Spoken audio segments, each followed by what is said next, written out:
And again, you guys over at Numbers USA are talking about a program the Biden administration has. I mean, there's a lot of these programs, right, exploiting the southern border crisis. But one of these is very interesting in that it allows immigrants who are here, I believe on parole themselves, to then bring in more foreign nationals. Can you explain for us what this whole program is about? What this Biden parole program does is it outsources immigration policy to citizens of other nations who are inside the United States illegally.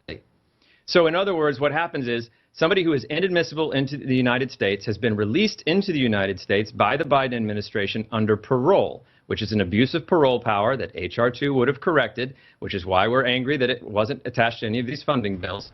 Once that inadmissible alien is into the country under parole, that alien is now allowed under this program to sponsor additional inadmissible aliens to come into the country. So in the end, this is a taxpayer-funded policy that allows illegal aliens to decide who gets to come into the country. It's an amazing, amazing development and emblematic of the complete collapse of a credible immigration policy. No, that is so true. And as you were talking about this parole program, seems a lot of different groups and NGOs and these resettlement agencies, they make a lot of money, right? So there's a lot of people who are making a lot of money allowing this border problem to fester. Do you think that's part of the reason why Republicans, though they'll talk a good game about the border, right? We see them, they like those donation dollars rolling in. Vote for me or support me in my campaign and I'll fix everything for you. But then they get to D.C. and it's just like when they talk about fiscal responsibility, they never do it. They do the exact opposite.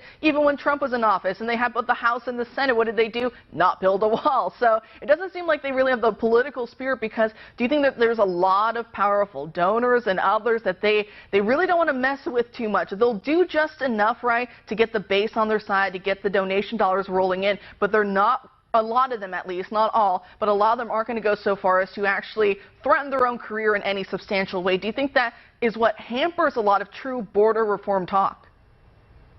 All of the above. You said it very, very well.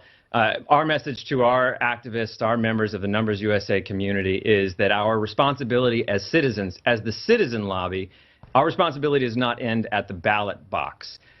Whether you know, your favorite member of Congress or my favorite member of Congress, they may have the best of intentions. We may believe in them and trust them, but once they get to Washington, as you said, they are surrounded by interests and lobbying pressure, and they're being pulled in a billion different directions. It's all of the things that you said. I'm not going to reiterate all of them. So it's our job to stay on top of them day in, day out. Pick up the phone. Our tools make it very easy for you to do. I encourage people to download the Numbers USA app to get in touch with your members of Congress and let them know day in and day out that this is unacceptable. Again, this is the president's policy funded by Congress. Everybody has their hands dirty in this at this point. If you pay for it, you own it.